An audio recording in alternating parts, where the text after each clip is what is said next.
Hello and welcome to the first of the Logical English lessons. If you want to know why I created these and indeed who I am and what I'm all about, please go to the website that you can see on the screen, www.logicalenglish.com.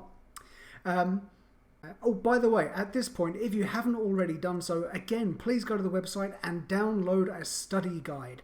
There are study guides for all of the lectures, and this will allow you to get so much more from all of these lessons. So if you've done that, let's begin. We're going to start simply. I know it might be far too simple for some or many of you, but it helps if we all begin on the same page, as it were.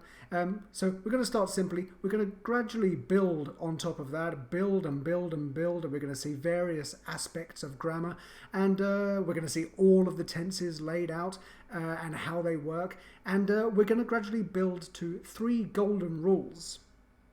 For students, you'll be able to apply these to all of your writing and speaking before you've produced it. You'll also be able to retroactively apply it to your writing and speaking to check for errors. For teachers, you'll be able to supply many of your students with the answer to their questions and giving them reasons. And for so many students, that's a critical thing, to be able to understand why things happen in English. So, let's begin simply. So, over the coming 4 lectures, if we're going to talk about the things that we need to talk about and to be able to understand them clearly, I feel it's pretty important that we all use and understand the same terminology. So, what we're going to do first is I'd like you to take a look at this sentence. The very fat cat is walking happily on an incredibly high wall. I don't think that should pose any problems to any of you. I'm sure you all understand that. But I want you to do a few things with this sentence, just so we're all on the same page. I'd like you to identify the nouns, verbs, adjectives, adverbs, prepositions, and articles in this sentence. And I'd also like you to identify what's the subject, what's the object, and what's the verb structure in this sentence. If you want to, pause things now and work on that. Let's look at the nouns first of all. Well, there are 2 nouns. We've got cat, and we've got wall. Now, let's start with the building blocks. What are nouns? Well, nouns are metaphors for things. They when you can't find the physical thing to literally hold in front of you, these words stand for those things, whether those things are real or not real. And many would argue that this is the beginning of all language anyway. So I want to take you back to the origins of language, maybe about 100,000 years ago, on some prehistoric field, and I want to introduce you to 2 cavemen. There we go, there they are. If our nice friendly caveman on the left wanted to convey the idea of a chicken to the caveman on the right, well, he'd have to, before language, find an actual physical chicken. And there it is. So now there's no need for language because you can actually find the thing that you're trying to convey the idea of. However, if he wasn't able to find an actual physical chicken, he'd have to do something else. And that's somehow produce a metaphor for what a chicken is. He'd have to create a word. And what's he going to do? He's going to have to invent it, and he'll say to his friend,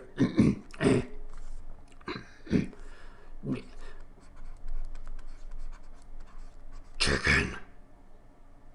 And really, that's how nouns begin. They have to be invented at some point, and that's what happens. Many people would argue that that is the root of all language. So, We're going to skip over the verbs for the moment. They're a complicated and large subject, and we'll come back to them in just a moment. But let's go straight on to the adjectives. What are the adjectives in this sentence? I hope you were able to find that we've got fat and we've got high. So what's the job of an adjective? I hope you can see up here that fat is describing cat and high is describing wall. So the job of an adjective is used to describe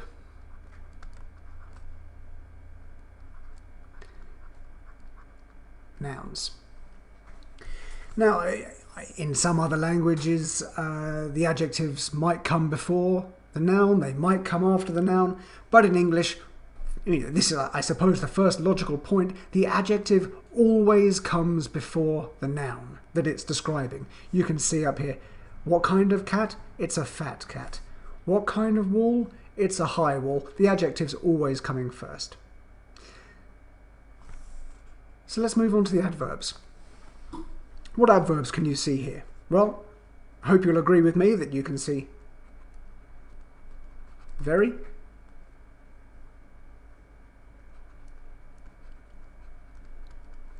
happily,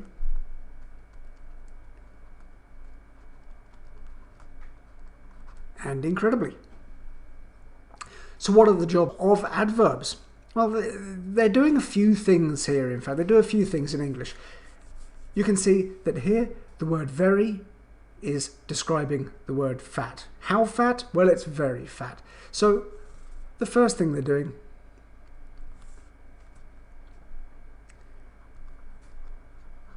they're used to describe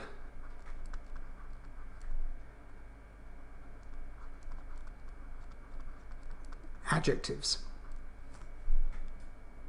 The other thing they're doing, you can see here, is the word happily is describing the word walking. So they're also being used to describe verbs. Another thing they also do, which is often forgotten, and it's not in fact used in this sentence, is adverbs can also be used to describe other adverbs. English has a lot of leeway with where you can position adverbs. They can go in many places in the sentence. But let's keep things simple at the moment and just say that if they're describing an adjective, they'll come before the adjective, like very fat, incredibly high. If they're describing a verb, it'll come immediately. It'll often come immediately after the verb that it's describing. Walking. How is it walking? Walking happily. So those are the adverbs. Moving on to the prepositions. A subject that I know strikes fear into a lot of students' hearts. Well, not only students' hearts, teachers as well. What prepositions can you see in this sentence? I'm sure you know that you can see the word on. Where is it walking? In the wall? No. By the wall? No. On the wall. So you can see the relationship between the cat and the wall is expressed in this preposition on. And in fact, that is their job. They are used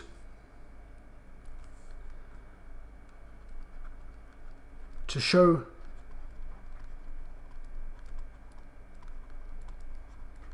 relationships between noun, and I'm going to introduce a word here, noun phrases. Now, the difference between a noun and a noun phrase is that a noun phrase might consist of many words. For example, in this sentence, the very fat cat is one idea. There's one noun, cat. But the idea of the very fat cat is what we would call a noun phrase. And in this case, the very fat cat on an incredibly high wall, that preposition is showing us their relationship. But here's some of the bad news. How many prepositions do you think there are in English?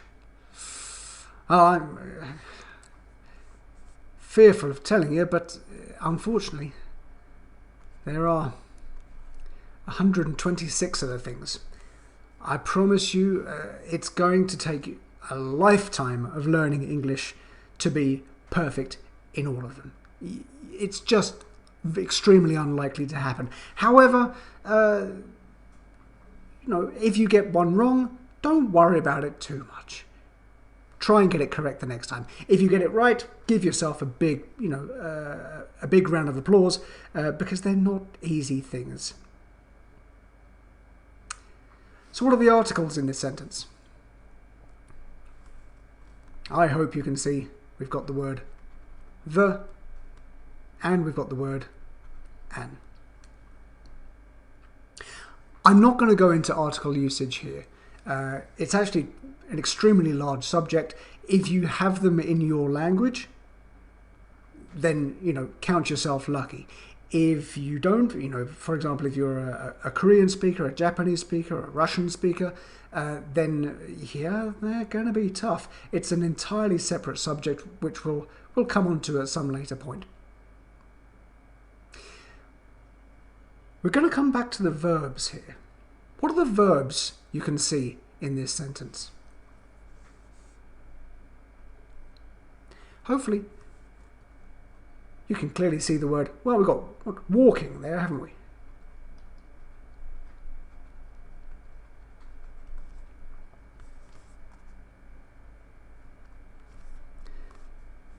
There's one other one. What's the other one? We've also got the word is. Now, verbs are often described as doing words. Words which describe an activity, describe some kind of act. And at this point, we're going to look into verbs in a little bit more depth. In the sentence we've got here on the screen, as you can see, there are two verbs. Which one do you think is the main verb? Well, hopefully you're all guessing correctly when you're saying that walking is the main verb. It's the verb which carries some kind of meaning. So what about the word is? Well, you all know that it's the verb to be. But what's it doing there? We've got the main verb, walking.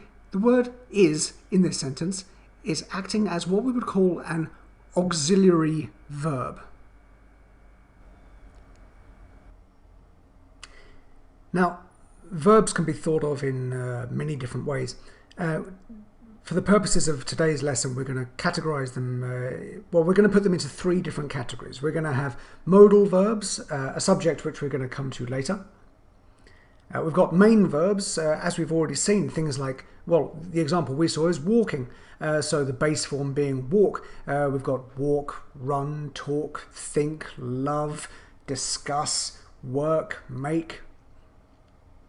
And of course they can be in their different past and present participle forms as well. So we've got, it could be walk, walked, walked in the case of regular verbs. It might be something like take, took, taken in the case of an irregular verb.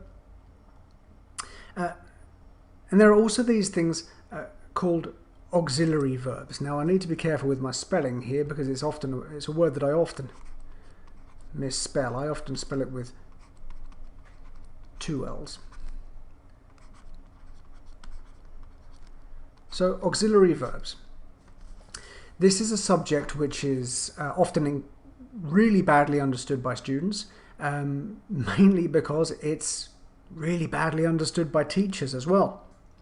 But it is a subject that must be understood quite, pretty deeply and accurately in order to improve your accuracy, but also in order to get those higher scores on things like on exams like IELTS and Cambridge exams. Now, how many different auxiliary verbs are there? Hopefully you're coming up with the answer 3. Can you name what they are? Well, we've got the auxiliary verb do, we've got the auxiliary verb have, and we've got the auxiliary verb be. And something that is incredibly important is to understand precisely what their jobs actually are. The word do, for example, has 2, and you could argue 3 jobs. Let's look at those jobs. The first job is, well, it creates what I'll call grammatically simple questions. So, for example, we say, do you like cats? Hundreds of years ago, we really did in English used to say, like you cats. But we started to use the word do to make the sentence more clear. However, for language learners, it does make things a little bit more complicated, I'm afraid. But we use the word do to create questions. Its other main job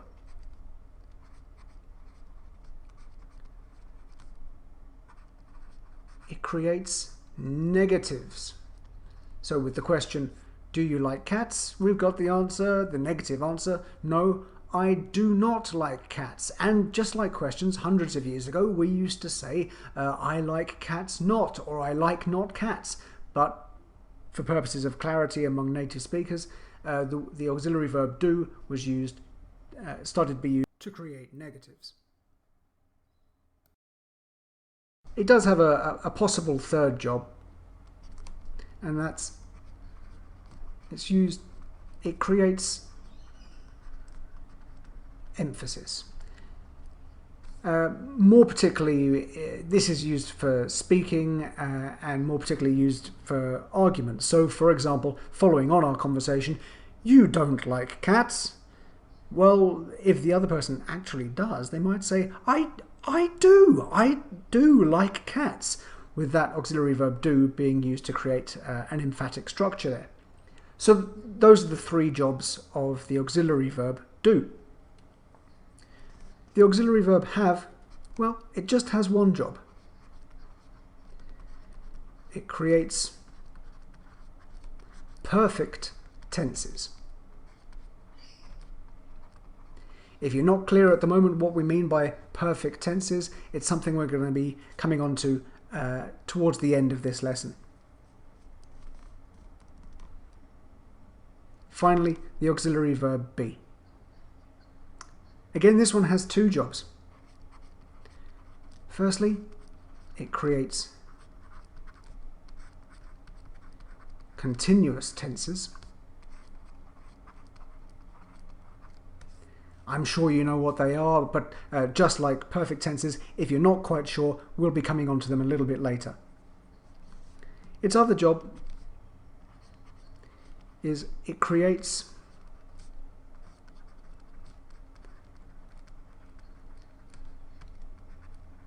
the passive voice. Something that students often hate, but I'm going to encourage you to think that it's actually a lot simpler than you think, and just like the other things, we'll be coming to that a little bit later. As I say, a deep knowledge of these 3 auxiliary verbs and their jobs, it's not really up for debate. It's essential to increase your accuracy in English, and essential for improving those IELTS and Cambridge scores.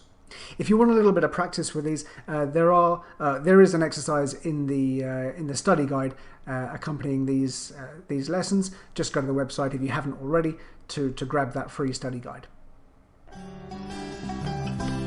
So let's come back to the remaining questions on the screen.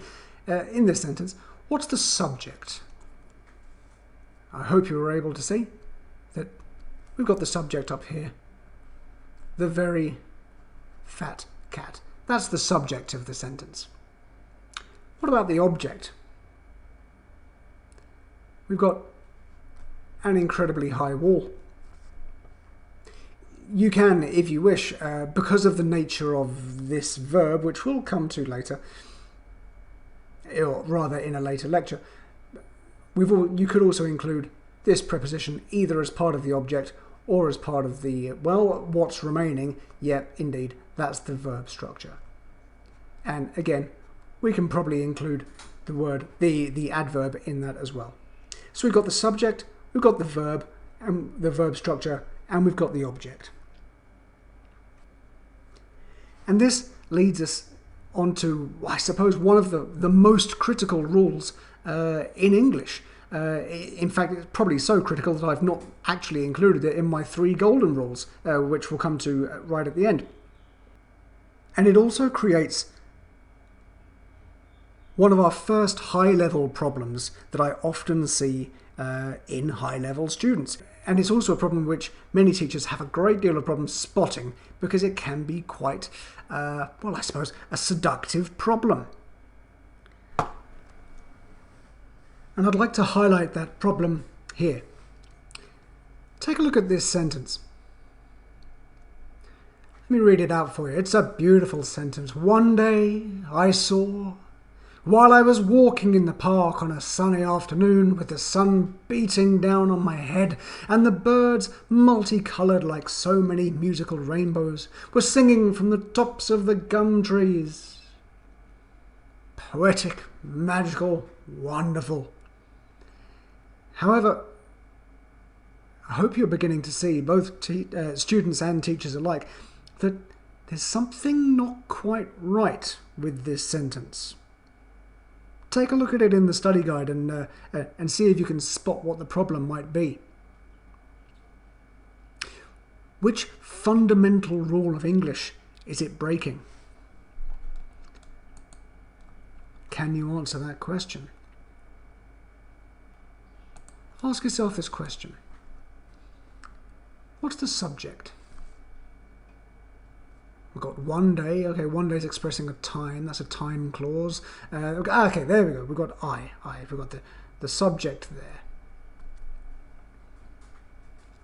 The verb structure. Okay, well, it's immediately next. We say I saw. So we've got the verb structure there. We've got past simple verb. I saw. And we've got one. Well, in fact, can you tell me, what did I see? Oh, no, no, and did I see the birds? No, that's just and the birds. So that's a sort of a separate thing. This is describing the birds, just telling us what the birds were. What did I actually see? This sentence is missing something.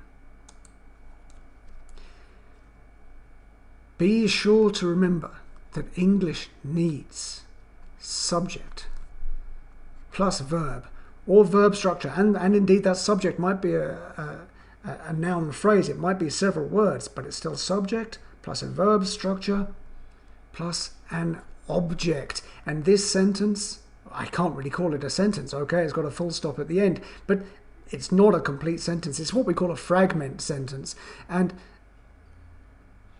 it's missing its object. But now, well, let me call a small point of order. We all know, and many teachers teach, remember, subject, verb, object, that's how it must be. But there are another couple of options in English, let's be honest. It is also possible simply to have subject followed by verb, depending on which verb you choose. Some verbs absolutely require a direct object. I saw my friend, for example. However, if you were to choose a different verb, I walk. Do you walk? Yeah, you walk. We walk. The words, simply 2 words, we walk, subject, verb, is enough because that verb, walk, doesn't require a direct object. There is another option as well, which is subject plus verb plus adjective. If we simply think of it is good, well, then we've got a complete sentence. Good is acting effectively like the object, but it's not a noun phrase in doing so. It's just an adjective. well, I say just it's an adjective. So there could also be he smells nice, she looks great, etc., etc., etc. So please, please, please, let's not have any more, albeit extremely high level, and this is the kind of mistake I would often see for someone trying to impress an IELTS exam. It's long, it's complicated, but it is not complete, and it would not receive reasonable scores. Much better to keep your sentences tight. I saw something. I saw my friend. And then you know it's completely 100% accurate because you've used the subject, verb, object rule. Please don't forget it. Now, in just a moment, we're going to be coming on to discussing and laying out all of the tenses that exist in English. It's not often, in fact, I've never seen that happen elsewhere. But before we do that, I want to discuss the other side of verbs. We've discussed auxiliary verbs. Now I want to take a look at main verbs, and more to the point, what we're going to call them. Here's what I'd like you to do. So far we've seen in the previous, in our sentence earlier, we saw is walking. We agreed that is an auxiliary verb in that sentence, and walking was the main verb. But what do we call that kind of verb? And indeed other kinds of verbs. If you take a look at these words here, we've got to take, took, taken, taking, and taking. Yeah, I know there are two of the same there. Can you think what we call those things? Let's begin with the second one down, take. Well, there's a lot of confusion about naming these things. Confusion caused by books, caused by teachers. Here I'm going to use what I believe to be the best method, the best naming system. Take, we're just going to call that the base form. What about took? You know, we've got take, took, taken, right? Took. We're going to call that the past form. Taken. For some reason, loads of students seem to know this one, and I'm sure you do as well. We'll call that one, number 3, the past participle. And indeed, as I just referred to, we often know these as 1, 2, and 3. But in the sentence we saw at the beginning, we saw the word walking, like this word taking. What's that? Now, I'm sure many of you at the moment are thinking, oh, that's a gerund. Well, no, not as a verb, and we'll discuss that in just a moment. We in fact call that when it's with the auxiliary verb to be, in other words, creating the continuous tense, as in is walking. We know this as the present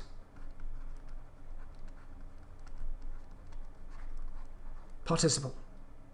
Please, please, please avoid calling this a verb plus ing or something along those lines. It's not. The name for it is a present participle when it's a verb.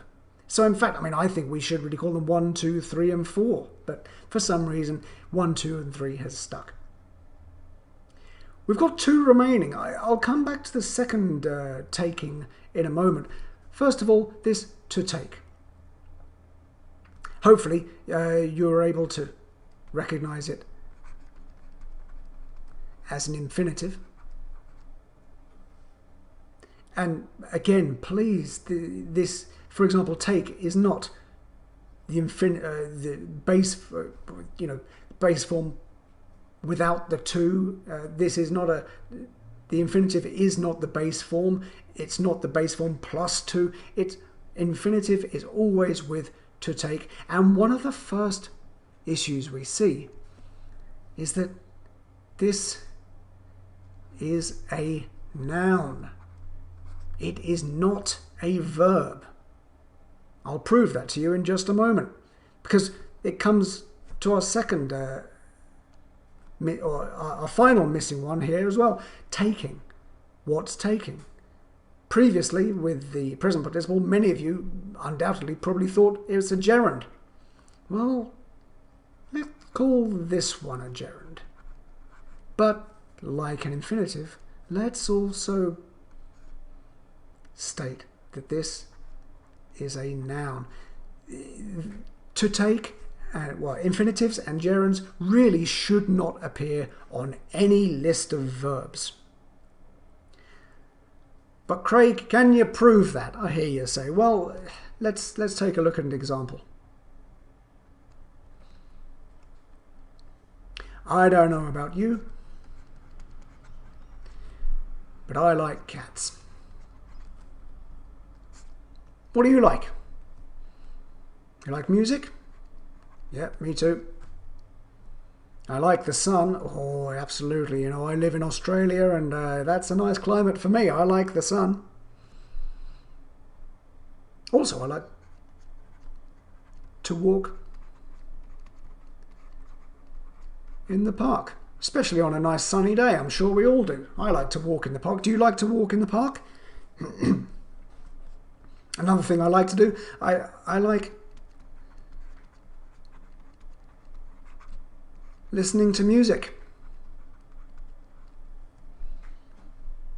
If we take the sentence, I like cats, what's the subject?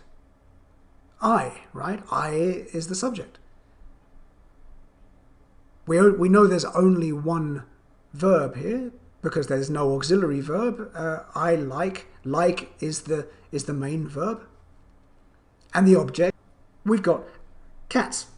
The countable noun, cats. 1 cat, 2 cats, 3 cats. We've got the uncountable noun, music. We've got a noun phrase here, which, you know, including an article, the definite article. I like the sun. The sun is acting as a noun phrase, as the object in this sentence. And then here we've got something interesting. To create an object, we're using here the infinitive. And an object is not a verb. An object is a noun. So we've got to walk in the park as quite a long noun phrase here, beginning with an infinitive. Another possibility, we've got listening to music. We're using the gerund here for the same kind of reason, creating a nice long noun phrase beginning with a gerund.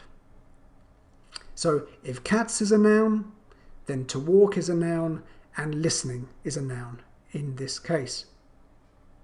We can even flip it round. Let's try that. We've got music is nice. What else is nice? I don't know. Ice cream. Ice cream is nice. But now let's try using these infinitives and gerunds. It works. To walk in the park is nice. And I'm sure you're one step ahead of me here. Listening to music is nice. Again, we're using an infinitive and a gerund here, this time not as an object, but as the beginning of a subject and a noun phrase. So hopefully you can see here that infinitives and gerunds, they are absolutely not verbs. They are a way that we convert verbs into nouns. When we're talking about verbs, we only have four forms, not like the multiples of four, you know, I think some 18 forms or so that exist in French and Spanish. Many more than that in Portuguese. We just have the 4 in English. We've got the base form, the past participle, and the present participle. And combining those with various auxiliary verbs that we saw earlier, we can start to create are various tenses in English. So let's start taking a look at those. So now it's time to move on to discuss some of the tenses, in fact all of the tenses. But before we look at English, I want you to think about your own language. How many tenses does your language have? Take a moment to think about that. I'm by no means any kind of expert in your various languages, but to the best of my knowledge, I would say that I think French has something like 18. Spanish, I believe, has something similar. Portuguese, any Portuguese speakers out there, you might be shocked to find out that, well, your language has, I believe, something like 27 tenses. On the other hand, we've got, the Japanese speakers out there. You might be thinking, 27? No, Japanese, we only need 6. And I think similar for Korean, if there are any Korean speakers out there.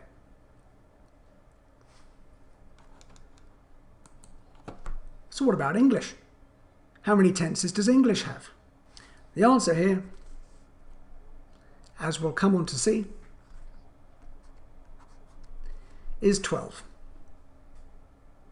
So let me settle some of the arguments for a moment. Some of the, for example, Japanese speakers out there might be saying, see, English is complicated. English is more complicated than Japanese. Japanese, we only need 6. English needs 12. That's crazy. Let's start addressing some of the differences between our languages. I want to introduce 2 shapes to you. Maybe you know them, maybe you don't. On the left, we have a cone, with the adjective being conical. And on the right, we have a cylinder, with the adjective being cylindrical.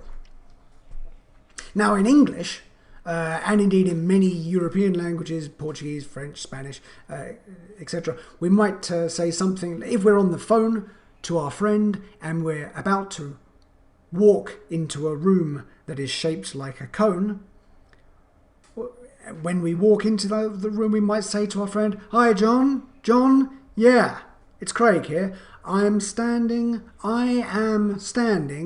in a conical room. I am standing in a conical room. Okay, John, I'm going to move into the next room now. And so now, John, I am standing in a cylindrical room." There's quite a lot of words there. I am standing in, that preposition linking the noun phrases I and room, in a, and then we've got an adjective, conical, describing room. I am standing in a conical room. These are tense-based languages. But many languages, for example Japanese, Korean, Russian, use what we call a case-based system. And indeed English used to use a case-based system back 1,000 years ago when it was just beginning. But we stopped using it in favour of things like prepositions and a greater number of tenses. But what is a case-based system? Well, this might be similar to your language, this might not be, but in a case-based system, the person might say, "Hi, John, I stand." That's how it would translate, but the word stand might be different depending on the shape of the room. So I stand-ee, I stand-are. And if it's in the past, for example, I stand-ee-you, I stand-ah-oo. If it's happening now, I stand-ee-ing, I stand-eyeing. So there won't be auxiliary verbs, there might not be adjectivized nouns. it's just the word stand which would tell you whether it's the shape of the room, whether it's inside or outside, whether it's big or small, hot or cold, past, present, future. And in my opinion, because that's the way my brain is wired being an English speaker, it seems to be simpler to use tenses rather than cases. If you're a Japanese or Korean speaker or a Russian speaker, I'm sure you disagree, but those are the fundamental differences. It's kind of up to you guys to decide, well, which system do you believe is simpler? In fact, as I said, English does have it does have a history of using cases, but 1,000 years ago, but we do still have some of them. I want to give you an example here.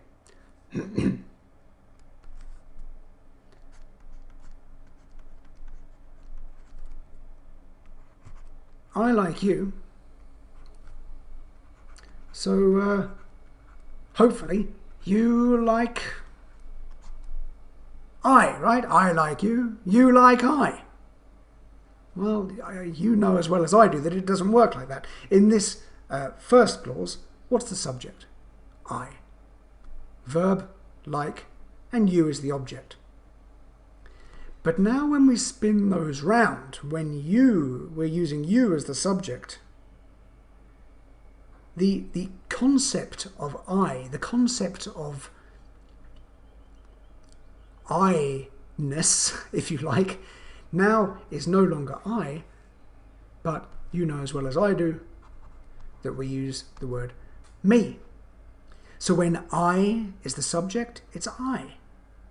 But when I is the object, it's me.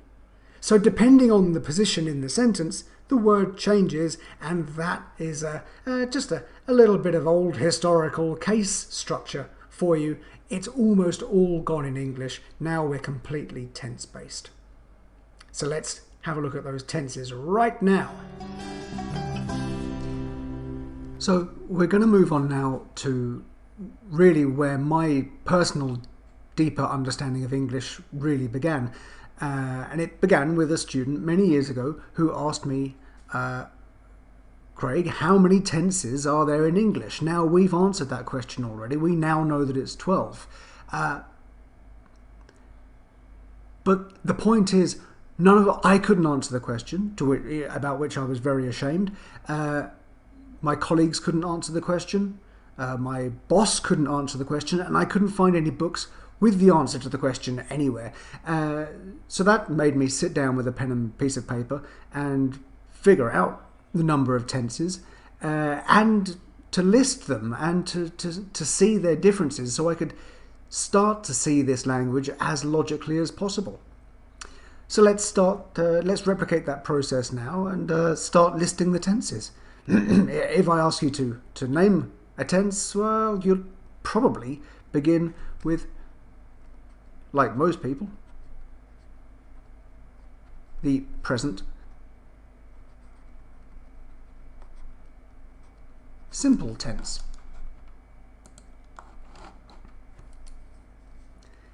And of course, if we've got present simple, there's past simple. Well, we've got past simple, present simple. We've also got future simple. I tell you what, while we're at this point, let's get some examples of these. So present simple, let's say we'll use the same verb that we've already been using. I take the bus. When? Well, of course, we're using present simple now, so we'll talk about always. We'll talk about a repeated action, something that's always true. I take the bus every day. We've got the present simple there. So now let's go into the past simple. Well, what's the past form of take? Number 2 form. I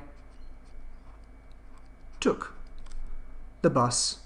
But now not every day. Well, it could be, but let's change it to a specific point in the past. I took the bus yesterday. And now let's move on to the future simple. We've got the past, I took the bus yesterday. Present, I take the bus every day. Future simple, now we're going to use another verb. Some people would call it an auxiliary verb, and in many ways it is. We'll come to exactly what it is in a little moment, but we're going to use the word will. I will take the bus. When? Well, tomorrow. I will take the bus tomorrow. And so there we've got the three simple tenses. Moving on from the simple, well, we've got present. The next one that many people mention will be continuous. Present continuous. An example of that, let's have now which auxiliary verb are we going to be using to create the continuous tenses? We're going to be using the auxiliary verb to be, but of course we're going to conjugate it with the subject. So I am, and then we're going to be using this present participle. I am taking the bus. And when? Now. Imagine that you're on the phone to your friend and you're saying, hey, what are you doing? And you say, well, I'm taking the bus right now. And then if we shift that into the past, we don't have to touch the present participle at all. All we need to do is change the auxiliary verb, am, to its past form was. I was taking the bus. Well, now when are we going to talk about? When I saw you. So two things happening at the same time. We have the instant in time when I saw you, and the ongoing action taking the bus. And to shift it into the future, well, again, we're going to use this word will. We're going to use the auxiliary verb to be, just like previously. And we're going to be leaving that present participle exactly the same. I will be taking the bus, but now we need to know when at a point in the future. Let's say at 6 o'clock tonight. Tonight, this evening, whenever you consider 6 o'clock to be. So we've got the present, the past continuous, the present continuous, and the future continuous. I hope you see a pattern forming here. Another 3 continuous tenses. So what's the next one that we have? We mentioned this tense a little bit earlier. It's the perfect tense. What perfect tense is, as we'll see. So present perfect. And do you remember which auxiliary verb we're going to be using with the perfect tenses? Yeah, that's right. We're going to be using the auxiliary verb to have. So, I have. And now we're going to be using the past participle. Take, took, taken. I have taken the bus. And when? Well, any time before now, basically. So let's say, I have taken the bus before. Yeah. Have you? Have you taken the bus before? Yeah, I have taken the bus before as well. So that's the present perfect because the auxiliary verb have is in its present form. Now, if we change it to the past perfect, we have, what's the past form of have? Had. I had taken the bus. Well, now let's change it to before another event in the past. Before, I don't know, let's say before starting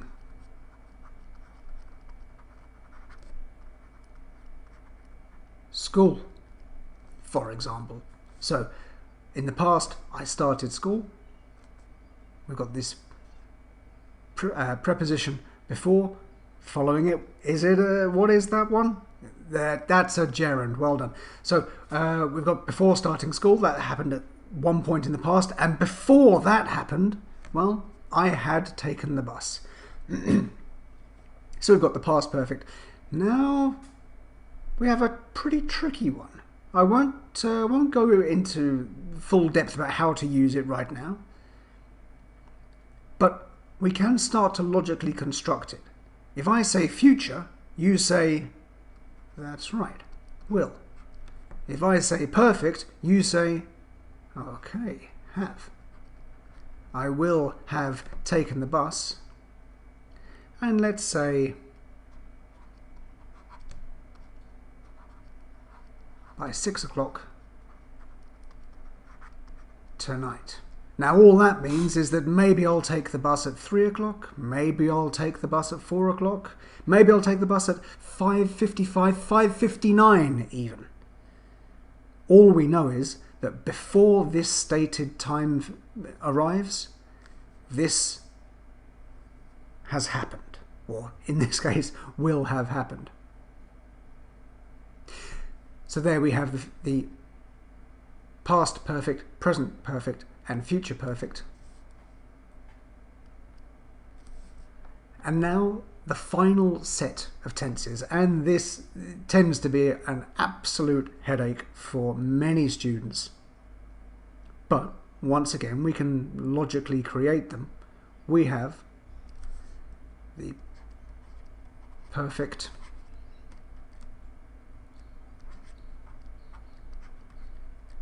continuous, and forgive me for abbreviating them there, just to perf cont, but space is an issue, of course. So we have past perfect continuous, present perfect continuous, and future perfect continuous. Let's get some examples of those. Let's start with present perfect continuous. Well, we've got the subject, I. I say perfect, you say, yeah, have. But now I say continuous and you start saying the auxiliary verb to be. So have been, and now of course, being the continuous tense, we need the present participle. I have been taking the bus for 30 minutes. So here we're focusing on a process that started in the past, continuing up to now, and will probably continue into the future. And if we've got the present perfect continuous here, well, let's shift it into the past. What are we going to be changing? We've got this verb structure, have been taking. We know from previous that we're not going to change this taking part. So we're going to focus here. Now here we've got two auxiliary verbs. We're actually just going to change the first one. I had been taking the bus, let's say for 30 minutes.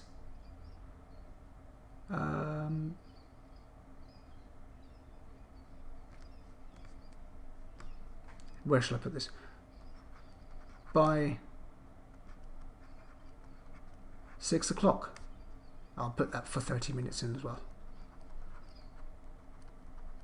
I had been taking the bus for 30 minutes by 6 o'clock. So now we're talking about the past. And if at 6 o'clock yesterday it was 30 minutes on the bus, well, what time did I start? What time did I get on the bus? About 5:30. It's a tricky tense, but I tell you what, possibly not as tricky as the next one.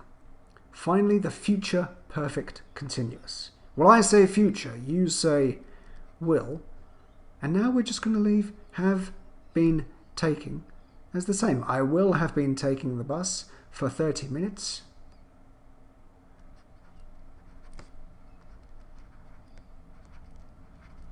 By 6 o'clock. And of course now we're talking about the future, so we're talking about tonight at 6 o'clock. Well, when did I start? When do I predict I will get on the bus? About 5:30, so that by 6 o'clock, it's 30 minutes, me on the bus. And there we have our 12 tenses. And this is what we do in English. We've got past simple, past continuous, past perfect, past perfect continuous, present simple, present continuous, present perfect continuous, future simple, future continuous, future perfect, and future perfect continuous. They are the 12 tenses. There's no more, no fewer. And at this point in my research, many years ago, this is when I realized, oh my goodness, compared to many other languages, this really is an extremely logical language. There are 4 past tenses, 4 present, 4 future, or if you want to look at it another way, 3 simple, 3 continuous, 3 perfect continuous. And logically, we can create them, and indeed, that's our very next step. Okay then, I know it's been a long journey, I know there's been a lot of information to take in, but we are pretty close now to creating our 3 golden rules. And at this point, I'll remind you, hopefully you've been using the downloadable study guides as well to help you. If you don't mind, I've simplified what we previously had. We've got all the tenses there, and we've got the examples of the verb structures. So we're going to start to notice a few things now, and we're going to begin with noticing this here. This word will. What kind of word is the word will? I mean, it's not a main verb, because the main verb in these sentences is taking, or take in some form. We know there are only 3 real auxiliary verbs in English, and it's not one of those. So can anyone tell me what it is? Hopefully you've come up with the answer that it is a modal verb. And what I'd like you to do is to think of some other modal verbs that you might have for me. I mean, we've got, in fact, let's go to this next slide here. I'll introduce Craig's modal stereo in just a moment, but what other modal verbs can you give me? We've already seen will. Any others? Well, hopefully you're coming up with will, could, can. Any others? Yep, let's keep going. May, might, shall, should, will, could, can, may, might, shall, should. Of course, we've got ought to. What does ought to mean? Exactly the same as should, that's right. Let's create a sentence now with, I don't know, let's use the word can. Let's put it over here. I can write. Okay. Let's take a sentence with may. I may go. Let's make a sentence with should. I should do my homework, for example. Don't always do it, but I should do it. What I hope you're beginning to notice is that what comes immediately following are modal verbs. I can write. I may go. I should do. If we return to our list of verb forms that we saw earlier, we see that take is a base form, took, past form, etc., etc. If we return to our sentences, what does that show us? after the modal verbs, we've always got a base form. And this is going to create our very first golden rule. And as you can see, we've got some of them listed up here, and I hope you're completing these on your study guides. The first one, after a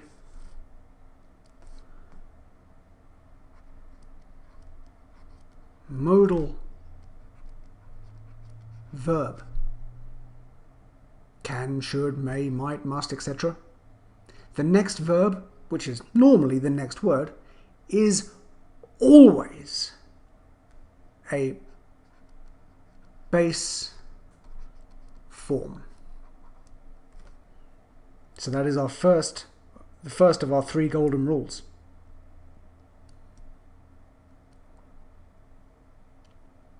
Something else I want you to notice about modal verbs, something that's quite strange about them, and this is where I'll start explaining my stereo. A student many years ago asked me a perfectly simple question, which is, Craig, why are they called modal verbs? And that question really left me scratching my head for a long time, until it occurred to me that if you go, if you forgive my age, this is an old 1980s stereo, but what different functions does it have? It's got, well, it can play cassettes, as you can see here. It can play CDs, and of course back here we've got an antenna allowing us to play the radio. And sitting on the front of that stereo, there's a nice big button that probably says something like mode on it. And the mode button allows you to change between these different functions. And that's when it occurred to me that, of course, these modal verbs are exactly the same. Each modal verb has has more than one function. To give you, I won't go into all, this is one of the most difficult things in English. I won't go into all of the examples now, but we'll take one example. For example, should.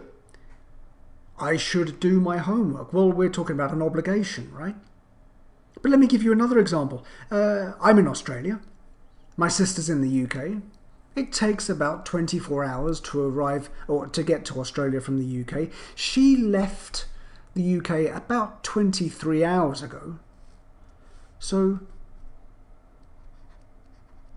she should be here in 1 hour. Now that's nothing to do with obligation, that's a prediction, right? An expectation. So we're using the modal verb, the same modal verb, in a different way, but it is still obeying our golden rule number 1, being followed by a base form. We'll return now to our list of tenses, and we've dealt with the modal verb will. We'll turn our attention to the auxiliary verb have. We now know that the word have is inextricably linked with perfect tenses. Whether it's in the past or the future, we've got had, had, have, and have again. And in the same way that you notice things about the modal verb will, let's start noticing about the auxiliary verb have. What is it always followed by? We've got had taken, have taken, had been, have been, and hopefully here you're noticing that in each case it's being followed by, well, hold on, let's return to our verb list. In each case it's being followed by the past participle, number 3, right? You can see here, past participle, they're all being, even the been is a past participle. So this allows us to create our second golden rule. And the second golden rule being after the auxiliary verb have, and it doesn't matter what form that word have is, whether it's in the past, present or future, as long as it's an auxiliary verb, the next verb, which is normally the next word, is always a past participle.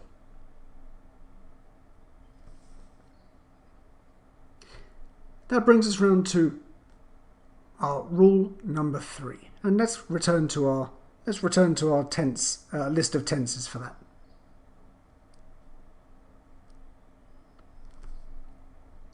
We've got one more auxiliary verb to do here.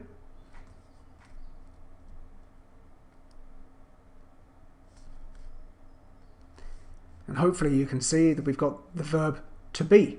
We've got was, am, be, and then we've also got been, been, been. And what do you notice in each case? What's it being followed with? Once again, as we know from our verb list, it's being followed by a present participle. Let's just check our verb list for that.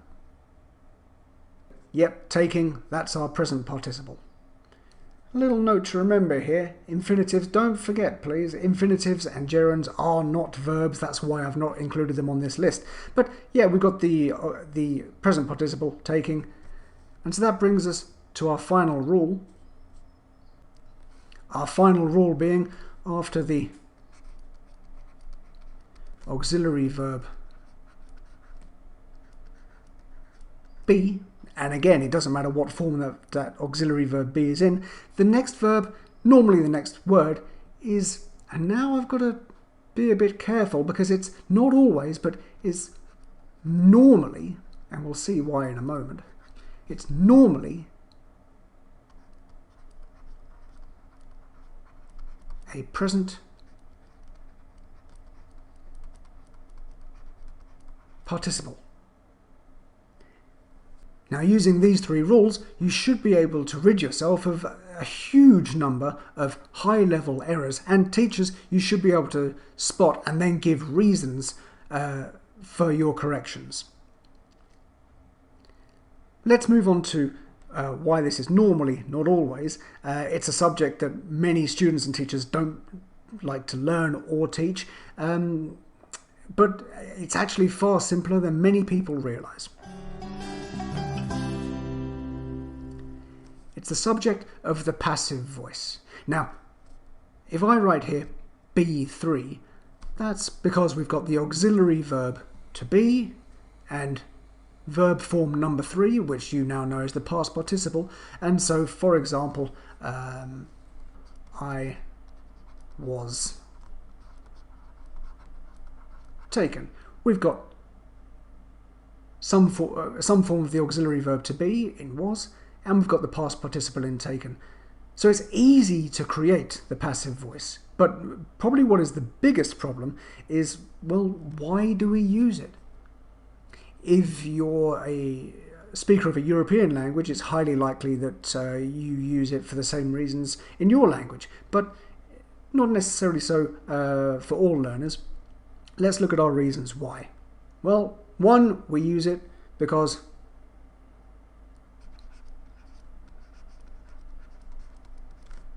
we don't know what the subject is. Second reason we use it,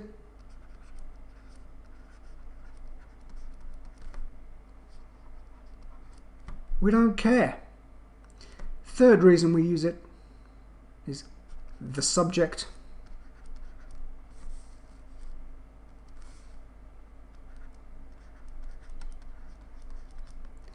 is obvious.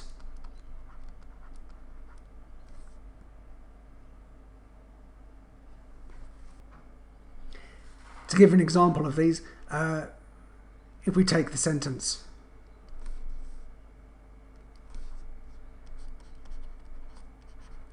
the police arrested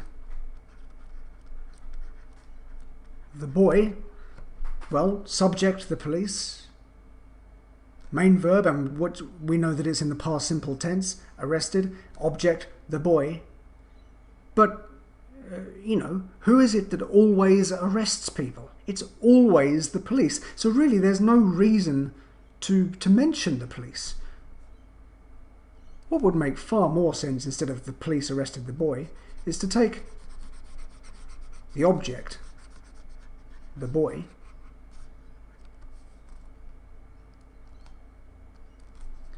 put it at the front of the sentence. So we've got the boy. Now we're going to be using the auxiliary verb in its past simple form,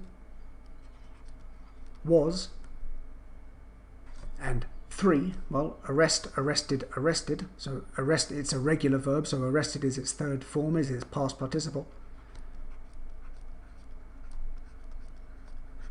The boy was arrested, and now we have no particular need for the subject of the police. But if we want to, we could use the preposition by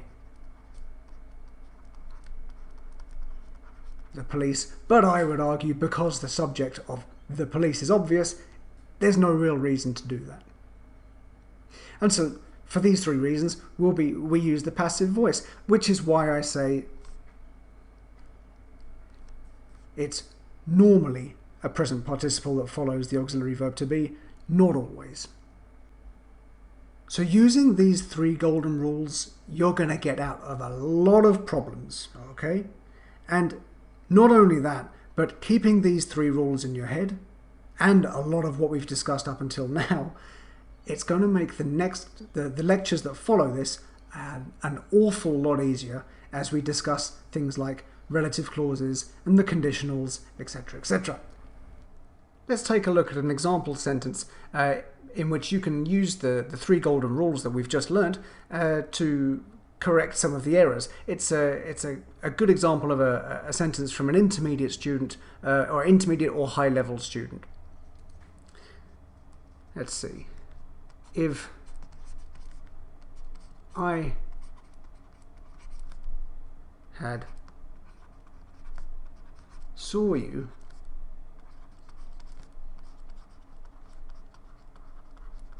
at the party, I would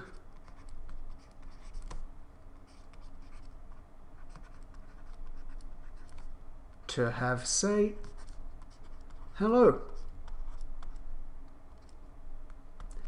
If I had saw you at the party, I would to have say hello. Seems okay to many students. But let's now use the 3 golden rules to go through this and see what we can correct. I'll give you a little clue. This word had here, there's no problem with it. The next lesson, in fact, is going to be all about the conditionals and simplifying your understanding of them and making your comprehension of it all much more efficient. But suffice to say, I'll just say that this word had here is fine. But it is an auxiliary verb. The auxiliary verb have, of course. And what do we know from rule number 2? We know that the next verb absolutely must be a past participle. So rule number 2, see, saw, seen. We're going to change saw to seen because of rule number 2. If I had seen you at the party, I would to have say hello. And now we've got the modal verb would. What do we know about modal verbs? They're always followed by a base form, right? Here we don't even have a verb. As you now know, we've got an infinitive. So we're going to remove that too, and that leaves us with the base form have. And that's rule number 1. And now, although it's an auxiliary verb, have, it's a base form, but it's still a base form of the auxiliary verb have. The next verb, because of rule number 2, is going to be what? Well, it's got to be a past participle. So we're going to change say to say, said, said. I would have said hello, and that's because of rule number 2 once again. So there we have an example of a sentence that we're correcting using the 3 golden rules, and there's a great exercise with similar examples in your study guide. If you haven't done so already, please go to the website and download it for free. Yeah, have a go at that exercise. Okay, thanks for watching. Hopefully it's been a great help for you. and we'll see you for the next lecture, which will be about the conditionals. Don't forget to download the study guides, and if you can, see if you can contribute a little something for my work. Thank you very much. Okay, in these appendices at the end of the lesson, I'm going to place some information that either I skipped over too quickly or I felt was perhaps unnecessarily deep for the lesson we've just had, but which still might be of use to many teachers out there. The first is quite simply that earlier I gave a brief list of modal verbs. I'm just going to write a full list of them now, just so there's no mistake. We've got can, could, may, might, will, would, must, shall, should, and ought to. I'd like you at this point to notice, contrary to what many people have been taught, contrary to what many books say, have to is not a modal verb. I want to quickly explain why. I mean, I'm going to come onto this in greater detail in a later lesson, but I'll quickly explain why with just one. There are several reasons, but here I'll give just one. If we say I can, you can, he can. I may, you may, he may. I should, you should, he should. You'll notice that the modal verb does not change depending on what the subject is. However, if I start to use have to, I have to, you have to, he has to. You'll notice that has changed depending on if I'm using the first and second person or the third person, the I, you, or the he, she, it. So for that reason, and there are several others which I'll come to in a later lesson, have to is not a modal verb, but the others are, and there's an exhaustive list of them. The next appendix comes with a little bit of an apology, I'm afraid. It is this. Appendix 2. If we're being really honest, there are in fact only 8 tenses, not 12. The reason for this is that the future tenses, as we discussed earlier, all use the word will. We know will is what kind of verb? We know it now to be a modal verb.